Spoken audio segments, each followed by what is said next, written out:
Hi friends, welcome to my channel సరళ haven.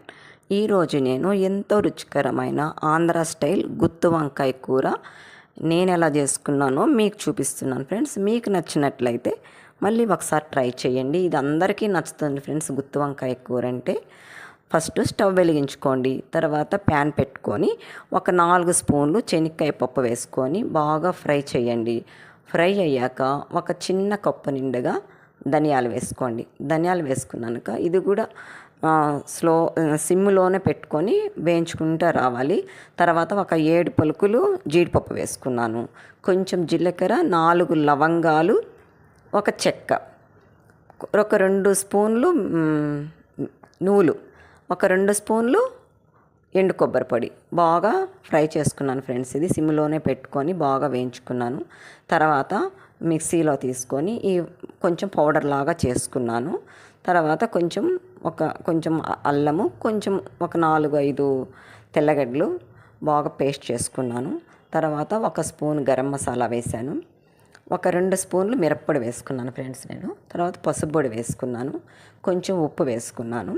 ఇందులోనే ఉప్పు, తర్వాత ఒక పెద్ద ఎర్రగడ్డ కట్ చేసి అందులో వేసుకున్నాను. కొంచెం చింతపండు వేసుకున్నాను. ఒక 1/2 గ్లాసు వాటర్ వేసి ఫైన్గా మిక్స్ చేసుకున్నాను. తర్వాత పేస్ట్ లాగా చూడండి, పేస్ట్ లాగా వచ్చింది.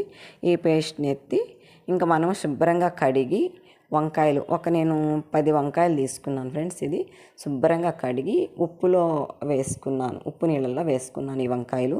నేను ఉప్పు నీళ్ళలో ఎందుకు వేసుకున్నానంటే ఇవి కొంచెం కట్ చేసేటప్పుడు నల్లగా అయిపోతాయి వంకాయలు, అందుకని నేను ఉప్పు నీళ్ళల్లో వేసుకున్నాను ఫ్రెండ్స్. ఇది ఒక్కొక్క వంకాయ కట్ చేసి అందులో మసాలాలు ఇట్లా నింపుకోవాలి. నేను ఒక 10-12 వంకాయలు తీసుకున్నాను.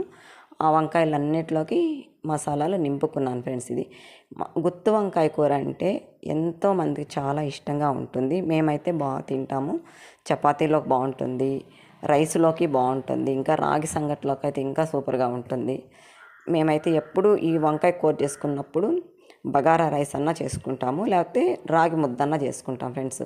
దాంట్లోకి అయితే ఎంతో రుచిగా ఉంటుంది, ఎంతో టేస్టీగా ఈ మసాలా వంకాయ కూర మీకు నచ్చుతుంది. మీరు ఒకసారి ట్రై చేయండి ఫ్రెండ్స్. అందుకోసం నేను అన్నీ కట్ చేసి ఈ వంకాయలన్నీ ఒక ప్లేట్లో పెట్టుకున్నాను. తర్వాత కుక్కర్ తీసుకొని స్టవ్ వెలిగించుకొని కుక్కర్ తీసుకున్నాను. కుక్కర్లో అయితే ఒక 2 విజిల్స్కే బాగా ఉడికిపోతుంది వంకాయలు. మామూలుగా గిన్నెలు అయితే కొంచెం లేట్ అవుతుంది, మసాలాలంతా కలిపెడతా ఉండాలా, మాడిపోతూ ఉంటుంది. అందుకోసం నేను కుక్కర్లోనే పెట్టుకున్నాను ఫ్రెండ్స్. కొంచెం కుక్కర్ పెట్టుకొని కొంచెము ఆయిల్ వేసుకున్నాను, ఒక 4 స్పూన్లు. కొంచెం గుత్తి వంకాయకి ఆయిల్ ఎక్కువే పడుతుంది, బట్ మేము కొంచెం తగ్గిస్తూ వస్తున్నాం ఆయిల్. ఒక 4 స్పూన్లు ఆయిల్ వేసుకున్నాను. కొంచెం ఆవాలు, కొంచెం బిర్యానీ ఆకు వేసుకున్నాను, కరివేపాకు వేసుకున్నాను. బిర్యానీ ఆకు అంటే ఫ్లేవర్ కోసం వేసుకున్నానండి నేను. ఈ వంకాయల్ని అటు ఇటు కలిపెడతా ఉండాలి, ఎందుకంటే కొంచెం మాడిపోకుండా కొంచెం నూనెలోనే అటు ఇటు కలిపెడితే కొంచెం పచ్చి వాసన పోయినంత వరకు ఏగుతూ ఉంటాయి ఈ వంకాయలు. మిగిలిన ఈ పేస్ట్ ఉంటుంది కదా, ఈ మసాలా అంతా వేసి బాగా కలిపెట్టి కొంచెం నీళ్ళు పోసుకున్నాను. ఒక గ్లాస్ నీళ్ళు పోసుకున్నాను.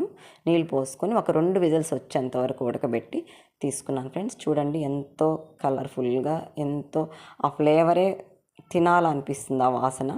కొంచెం కొత్తిమీరతో సర్వ్ చేసుకొని ఇది బౌల్లోకి తీసుకున్నాను ఫ్రెండ్స్. మీకు నచ్చినట్లయితే ఒకసారి మీరు ట్రై చేయండి, లైక్ చేయండి.